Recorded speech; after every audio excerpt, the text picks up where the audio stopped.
नमस्कार फ्रेंड्स। तो एक बार फिर से आप सभी का स्वागत है मेरे चैनल पे। तो आज हम पहुंच गए हैं सारनाथ। सारनाथ देश भर में सबसे पवित्र बौद्ध तीर्थ स्थलों में से एक है। यहाँ बोध गया में ज्ञान प्राप्ति के बाद भगवान ने महाधर्म चक्र परिवर्तन किया।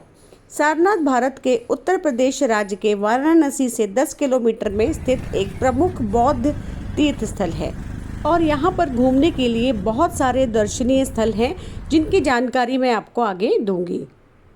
सारनाथ मंदिर में बुद्ध पूर्णिमा का सबसे महत्वपूर्ण त्यौहार मनाया जाता है, जो कि बुद्ध का जन्मदिन भी है। दुनिया भर से तीर्थयात्री इस उत्सव में भाग लेने के लिए यहाँ पर आते हैं। Mulagandhakuti Vihar is one of the major Buddhist sites in Sarnath. Sarnath में बहुत सारे दर्शनीय बौद्ध तीर्थ स्थल हैं। यहाँ पर अशोक का चतुर्मुख, सिंह स्तंभ, भगवान का बुद्ध मंदिर, धामेक स्तूप, चौखंडी स्तूप, राजकीय संग्रहालय, जैन मंदिर, चीनी मंदिर, मूलगंधकुटी और नवीन विहार है। धामेक स्तूप, जहाँ इतिहास का मिलन आध्यात्मिकता से होता है। धामेक स्तूप एक बहुत ही धार्मिक महत्व की संरचना है। यह वह स्थान है जहाँ भगवान बुद्ध ने बोध गया में ज्ञान प्राप्त करने के बाद अपने 5 शिष्यों को अपना पहला उपदेश दिया था। कहा जाता है कि गौतम बुद्ध के कुछ अवशेष इस स्तूप में भी रखे गए हैं। शाम के समय यहाँ पर लाइट एंड साउंड शो भी किया जाता है। अब अगर हम बात करें कि यहाँ पर कैसे पहुँचा जाए, तो सारनाथ जो है वो वाराणसी के करीब स्थित है, इसलिए यह वह स्थान है जहां से हवाई, सड़क या रेल माध्यम से सारनाथ पहुंचा जा सकता है। एयरपोर्ट से भी आपको आसानी से टैक्सी मिल जाती है, जो कि 45 मिनट में आपको सारनाथ पहुंचा देती है। सारनाथ उत्तर प्रदेश के विभिन्न शहरों से अच्छी तरीके से जुड़ा हुआ है और यहाँ पर जो बोधि ट्री है, कहा जाता है कि that has been brought from a sapling from Anuradhapuram, Sri Lanka. जब आप यहाँ पर आते हैं तो आपको असीम शांति की प्राप्ति होती है। अगर वाराणसी घूमकर आप बहुत ज़्यादा थक गए हैं तो इस जगह पर आना आपका बनता है। और यहाँ पर आपको गौतम बुद्ध अपने 5 शिष्यों को उपदेश देते हुए नजर आएंगे। भगवान बुद्ध के 4 विशेष स्थान हैं, जिसमें से लुम्बिनी, बोध गया, सारनाथ और कुशीनगर है। लुम्बिनी आजकल नेपाल में स्थित है।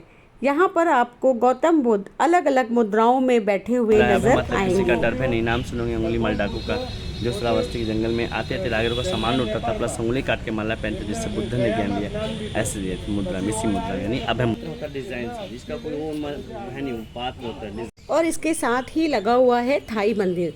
तो कहा जाता है कि ये बहुत ज़्यादा पुराना मंदिर नहीं है। इसका निर्माण 1993 में किया गया था। यहाँ पर बहुत ही खूबसूरत बगीचे, मंदिर, बहुत ही सुंदर सुंदर फव्वारे, पानी के झरने लगे हुए हैं। सारनाथ में थाई मंदिर का एक बहुत महत्वपूर्ण आकर्षण है बुद्ध की 80 फुट की ऊंची छवि। तो अफगानिस्तान में जो तालिबान ने मूर्ति डिस्ट्रॉय कर दी थी गौतम बुद्ध की, तो ये उसी का रेप्लिका बनाया गया है। और ये सरोवर है जिसपे बहुत ही सुंदर सुंदर कमल के फूल खिले हुए हैं और गौतम बुद्ध की इसमें प्रतिमा है। तो आपका यहाँ आना बहुत ज़रूरी है। एक बार यहाँ पर आना आपका बनता है। इसके अलावा आप सारनाथ म्यूज़ियम भी विज़िट कर सकते हैं, जहाँ आपको हमारा नेशनल एम्बलम भी देखने को मिलेगा। और ये जो एरिया आप देख रहे हैं, यहाँ पर अशोक स्तंभ है और बाकी यहाँ पर पीछे मंदिर हुआ करते थे, और अशोक स्तंभ जो है वो मुख्य मंदिरों के पीछे बना हुआ है। इसका निर्माण महान सम्राट अशोक द्वारा 250 ईसा पूर्व में सारनाथ में बनाया गया था। यह स्तंभ दुनिया भर में प्रसिद्ध है। इसमें 4 शेर एक दूसरे से पीठ सटाकर बैठे हैं। और जो इस समय आप देख रहे हैं, ये बहुत सारे ऐसे मंदिर हुआ करते थे जिसमें पूजा की जाती थी, और अब इनके अवशेष ही खाली रह गए हैं। तो अगर आप वाराणसी आ रहे हैं तो सारनाथ आने का प्रोग्राम आप ज़रूर बनाइएगा। सारनाथ का अपना रेलवे स्टेशन भी है। वाराणसी से नियमित ट्रेनें सारनाथ के लिए चलती हैं।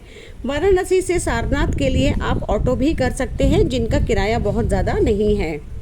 दिल्ली से वाराणसी का किराया लगभग 4000 के आसपास है अगर आप ट्रेन से आ रहे हैं।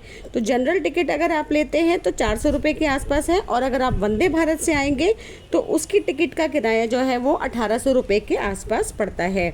बस का किराया दिल्ली से लगभग 550 के आसपास पड़ता है।